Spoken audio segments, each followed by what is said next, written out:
Hello ನಮಸ್ಕಾರ ಸ್ನೇಹಿತರೆ. Finally Ramachari ಚಾರು ಕೇಕೆ ಮುಖಾಮುಖಿ ಆಗ್ತಾ ಇದ್ದಾರೆ. ಈ ಕಡೆ ಕೇಕೆಗೆ ಒಂದು ದೊಡ್ಡ ಚಾಲೆಂಜ್ ಎದುರಾಗ್ತದೆ. ಅವನ ಪಾಲಿಗೆ ಅದು ಅಗ್ನಿ ಪರೀಕ್ಷೆ ಅಂತಾನೆ ಹೇಳ್ಬೋದು. ಏನಪ್ಪ ಅದು ಅಂತ ಅನ್ಕೊಂಡ್ರೆ ಈ ಕಡೆ ವೈಶ್ವಾಕಾಗಿ ಶಾಸ್ತ್ರಿ ಮನೆಗಳ ಮೇಲೆ ಸೀಡ್ ಏನಾದರೂ ಇದೆಯಾ, ಏನಾಗ್ತದೆ ಇಲ್ಲಿ ತಿಳ್ಕೋಬೇಕು ಅಂದ್ರೆ ಈಗಲೇ ನಮ್ಮ ಈ ಚಾನಲ್ನ ಸಬ್ಸ್ಕ್ರೈಬ್ ಮಾಡಿ, ಹಾಗೆ ಒಂದು ವಿಡಿಯೋವನ್ನ ಪೂರ್ತಿಯಾಗಿ ನೋಡಿ.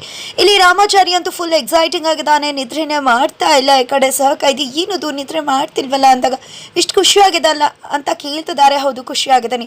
ಆ ದೇವಸ್ಥಾನಕ್ಕೆ ಹೋದ್ರೆ ಖಂಡಿತ ನಮಗೆ ಗೊತ್ತಿರೋರು ಬಂದೇ ಬರ್ತಾರೆ. ಅವ್ರ ಹತ್ರ ವಿಶ್ವ ಹೇಳಿದ್ರೆ ಅವರಿಂದ ನಮ್ಮ ಮನೆಯವ್ರಿಗೆ ವಿಶ್ವ ಮುಟ್ಬಹುದು, ನಮ್ಮ ಮನೆಯವ್ರನ್ನ ಕೂಡ ನೋಡ್ಬೋದು ಅಂತ ಅನ್ಸುತ್ತೆ ಅಂದಾಗ ಅಷ್ಟೊಂದು ಫೇಮಸ್, ಅಷ್ಟು ಮಟ್ಟಕ್ಕೆ ಗೊತ್ತು ಅಲ್ಲಿರೋರ್ಗೆ ಅಂದಾಗ. ನಮ್ಮಪ್ಪ ಅಂದರೆ ತುಂಬ ಚೆನ್ನಾಗಿ ಗೊತ್ತು ಅಲ್ಲಿರೋರ್ಗೆ.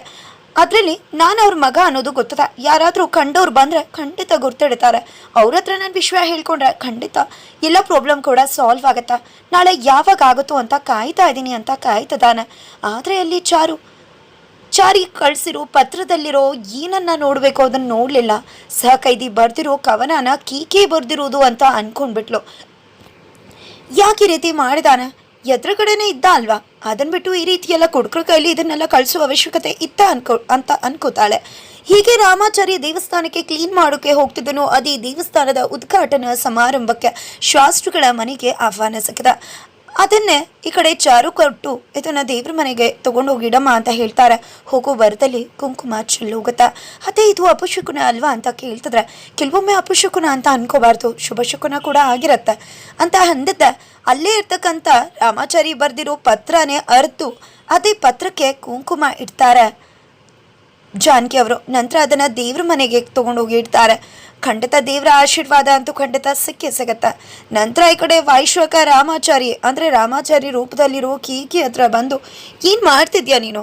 ಗಲಾಟೆ ಮಾಡ್ಕೋತಿದ್ಯಾ? ಅವಳಿಗೆ ಅನುಮಾನ ಬರುವಾಗೆಲ್ಲ ಮಾತಾಡ್ತಿದ್ಯಲ್ಲ ನೀನು, ಏನು ಹೇಳಿದೆ, ಏನು ಮಾಡ್ತಿದ್ಯಾ ಅಂತ ಹೇಳಿದಕ್ಕೆ ಮಾಡ್ತಿದ್ದೀನಲ್ಲ, ಜಗಳ ಮಾಡ್ತಿದ್ದೀನಿ, ಪದೇ ಪದೇ ರೇಗ್ತಿದ್ದೀನಿ, ಬೈತಿದ್ದೀನಿ ಅಂದಾಗ ಇದೆಲ್ಲ ಸಾಧ್ಯ ಆಗೋದಿಲ್ಲ. ನೀನೇನು ಅನ್ಕೊಂಡಿದ್ಯೋ ಅದನ್ನು ಮಾಡೋದಕ್ಕೆ. ಇದೆಲ್ಲ ಕನಿಷ್ಠ ಅಷ್ಟೇ. ನಿನಗೆ ಗೊತ್ತಿದ್ಯಾ ಈ ಡೀಲ್ನ ವಹಿಸ್ಕೊಟ್ಟಿರೋದು ಯಾರು ಅಂತ? ACP. ನೀನು ಈ ರೀತಿ ಎಲ್ಲ ಮಾಡಿ ಸಿಕ್ಕಾಕೋತಿದ್ಯಾ ಅಂತ ಗೊತ್ತಾದ್ರೆ ಅವ್ರು ಸುಮ್ಮನೆ ಬಿಡ್ತಾರೆ ಅಂತ ಅನ್ಕೊಂಡಿದ್ಯಾ ನೀನು ಅಂತ ವೈಶ್ವಕ ಕೇಳ್ತಿದ್ರೆ ಏನು ಅನ್ಕೊಂಡಿದ್ಯಾ ನೀನು? ACP ಹೇಳಿದ್ರು ಅಂತ ಈ ಡೀಲ್ಗೆ ಒಪ್ಕೊಂಡಿದ್ದೀನಿ ಅಂತನಾ?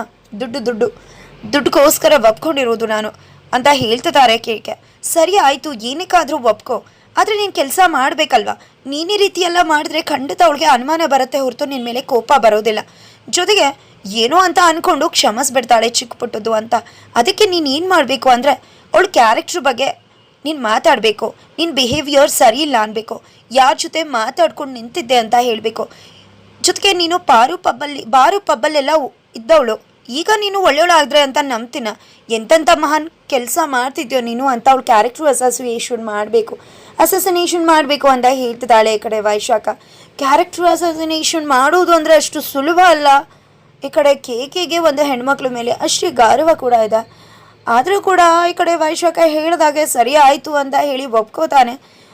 ನಂತರ ಈ ಕಡೆ ವೈಶಾಖ ಗುಣು ಕೊಡ್ತಿದ್ದಾಳೆ ವಿಸ್ಪ್ರಿಂಗಲ್ಲಿ. ಆ ರೀತಿ ಆದರೆ ತಾನೇ ನಾನು ಯಾಕೆ ಇಲ್ಲಿಗೆ ಬಂದಿದ್ದೇನೋ ಆ ಕೆಲಸ ಕೂಡ ಆಗೋದು ಅಂತ ಅನ್ಕೋತಿದ್ದಾಳೆ. ಇದನ್ನು ಅನ್ಕೊಂಡಿದ್ದೆ ಏನು ಇದು, ಏನೋ ಸ್ಕೆಚ್ ಹಾಕ್ತಿದ್ದಾಳಲ್ಲ, ಸ್ಕೀಮ್ ಮಾಡ್ತಿದ್ದಾಳೆ ಅಂತ ಅನ್ಕೊಂಡಿದ್ದೆ. ನೀನು ಈ ಮನೆ ಸೊಸೆ ಅಲ್ವಾ?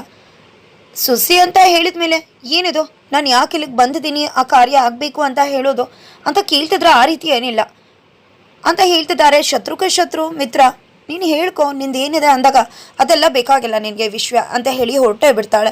ಇಷ್ಟು ದಿನ ಶಾಸ್ತ್ರಿಗಳನ್ನ ಕೊಲ್ಲೋದಕ್ಕೆ ಚಾರುನ ಮನೆಯಿಂದ ಆಚೆ ಕಳಿಸ್ಬೇಕು ಅಂತ ವೈಶ್ವಕ ಅಂದ್ಕೊಂಡಿದ್ಲು. ಆದರೆ ಇವಾಗ ಕತೆಗೆ ಒಂದು ಟ್ವಿಸ್ಟ್ ಕೊಟ್ಟಿದ್ದಾರೆ. ಹಾಗಾಗಿ ಇಲ್ಲಿ ವೈಶ್ವಕ ಕೋದಂಡವನ್ನ ಮದುವೆ ಆಗಿ ಬರೋದಕ್ಕೆ ಹಿಂಬದಿಯಲ್ಲೇ ಏನೋ ಒಂದು ರೀಸನ್ ಇದೆ. ಹಾಗಾಗಿ ಅವಳು ಈ ಮನೆಗೆ ಬಂದಿದ್ದು. ಅವಳು ಈ ಮನೆಗೆ ಯಾವುದೋ ಒಂದು ದ್ವೇಷ ಸೀಡನ್ನು ಇಟ್ಕೊಂಡು ಈ ಮನೇನ ಸರ್ವನಾಶ ಮಾಡಿ ಅವಳು ಸೀಡನ್ನು ತೀರಿಸ್ಕೊಳ್ಳೋಕೆ ಅಂತ ಬಂದಿದ್ದಾಳೆ. ಈಗ ಕತೆ ಹೋಗ್ತಿರೋದು ಈ ಒಂದು ದಾಟಿಲಿ. ವೈಶಾಖಗೆ ನಾರಾಯಣ ಶಾಸ್ತ್ರಿಗಳ ಮನೆ ಮೇಲೆ ದ್ವೇಷ ಸೀಡು ಇದೆ, ಅದನ್ನು ತೀರಿಸ್ಕೊಳ್ಳೋಕೆ ಈ ಮನೆಗೆ ಬಂದಿದ್ದಾಳೆ. ಅದೇನು ಅನ್ನೋದು ಮುಂದಿನ ದಿನಗಳಲ್ಲಿ ಗೊತ್ತಾಗತ್ತೆ. ನಂತರ ಈ ಕಡೆ ಚಾರು ಓಡಾಡುತ್ತಿರ್ಬೇಕಿದ್ರೆ ಚಾರಿ ಬರ್ದಿರ್ತಕ್ಕಂಥ ಪೇಪರ್ ಸಿಗುತ್ತೆ. ಅದನ್ನು ಇಟ್ಕೊಂಡಿದ್ದೆ ಏನಿದು ಅಂತ ಅಂದ್ಕೊಂಡು ನೋಡ್ತಿದ್ದಾಳೆ. ಅರ್ಧೋಗ್ಬಿಟ್ಟಿರುತ್ತೆ. ತಕ್ಷಣ ಅಲ್ಲಿ ಕೇಕೆ ಕೂಡ ಬರ್ತಾರೆ.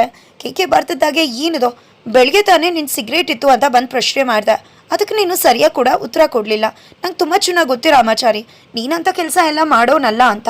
ಆದರೂ ಕೂಡ ಕೇಳಿದಕ್ಕೆ ಸರಿಯಾಗಿ ಉತ್ತರ ಕೊಡಲಿಲ್ಲ ನೀನು. ಆಮೇಲೆ ನನ್ನೇ ಬೈದ್ಬಿಟ್ಟೆ. ಅದನ್ನ ನೋಡಿದ್ರೆ ಇವಾಗ ನೋಡಿದ್ರೆ ಈ ರೀತಿ ಎಲ್ಲ ಕವನ ಬರ್ಕೊಂಡು ಇದೆಲ್ಲ ಬೇಕಾಗಿದೆಯಾ, ಯಾರ್ದೋ ಕೈಲಿ ಕೊಟ್ಕೊಳ್ಸೋದು, ನೀರ್ವಾಗೆ ಮಾತಾಡ್ಬೋದಲ್ವಾ ಅಂತಿದ್ರೆ ಏನು ತಲೆ ಕೆಟ್ಟಿದ್ಯಾ ನಿಂಗೆ? ಸುಮ್ಮನೆ ಬಂದು ಬಂದು ಹಣೆಗೆ ಬುಲೆಟ್ ಇರ್ತಿರ್ತೀಯಲ್ಲ, ಮಾಡೋ ಕೆಲಸ ಇಲ್ವಾ? ಸುಮ್ಮನೆ ಹೋಗ್ತಾ ಇರು ಅಂತ ಹೇಳಿ ಕೀಕೆ ಹೊರಟೇ ಬಿಡ್ತಾನೆ. ಏನದು ಇಷ್ಟೆಲ್ಲ ಮಾತಾಡಿ ತಾನೇ ಕವನ ಬರೆದು ಇಷ್ಟೊಂದೆಲ್ಲ ಬಿಲ್ಡಪ್ಪ, ಇಷ್ಟೊಂದು ಈಗ ಎಲ್ಲ ಬೇಕಾ, ಇಷ್ಟೊಂದು ಆ್ಯಟಿಟ್ಯೂಡಾ? ಇವನಿಗೆ ಮೇಲಿಂದ ಮೇಲೆ ರಾಮಾಚಾರಿ ರಾಮಾಚಾರಿ ಅಂತ ಹೋಗಬೇಕು. ಇವ್ನಿಗೆ ಹಾಗಿದ್ರೆ ಚಂದ ಅನ್ಸುತ್ತೆ. ನಾನು ಯಾಕೆ ಹೋಗಲಿ? ಹೌದು, ಇವ್ನು ಬರ್ದಿರೋ ಕವನ ನಾನು ಯಾಕೆ ಓದಬೇಕು ಅಂತ ಹೇಳಿ ಆ ಬರ್ದಿರೋ ಪೇಪರ್ನ ಬಿಸಾಡಿ ಬಿಡ್ತಾಳೆ. ಒಂದು ಪಾಟ್ ಮೇಲೆ ಹೋಗಿ ಕುತ್ಕೊಳ್ಳುತ್ತದು. ನಂತರ ಈ ಕಡೆ ರಾಮಾಚಾರಿ ಪಾಪ ತನ್ನ ಹೆಂಡತಿಗೆ ವಿಷಯ ತಿಳಿಸೋ ಪ್ರಯತ್ನ ಮಾಡ್ದ, ಬಟ್ ಅದು ಡಸ್ಟ್ಬಿನ್ ಸೇರ್ತಾ ಇದೆ. ಜೊತೆಗೆ ಈ ಕಡೆ ಬೆಳಗ್ಗೆ ಆಗತ್ತಾ, ಈ ಕಡೆ ರಾಮಾಚಾರಿ ತುಂಬ ಖುಷಿಯಿಂದ ದೇವ್ರ ನಿನ್ನ ಸನ್ನಿಧಿಗೆ ಬರ್ತಿದ್ದೀನಿ, ನಮ್ಮ ಮನೆಯವ್ರು ಯಾರನ್ನಾದ್ರೂ ಭೇಟಿ ಮಾಡಿಸು, ನಾನು ಈ ಒಂದು ಪರಿಸ್ಥಿತಿಯಿಂದ ಆಚೆ ತರೋ ಹಾಗೆ ಮಾಡು. ಖಂಡಿತ 2 ನಿಮಿಷ ಅರಸ ಆಗೋದು, ಭಿಕ್ಷುಕ ಆಗೋದು ಅದು ನನ್ನ ಜೀವನದಲ್ಲಿ ನಿಜ ಅಂತ ಅನ್ನಿಸ್ತದೆ.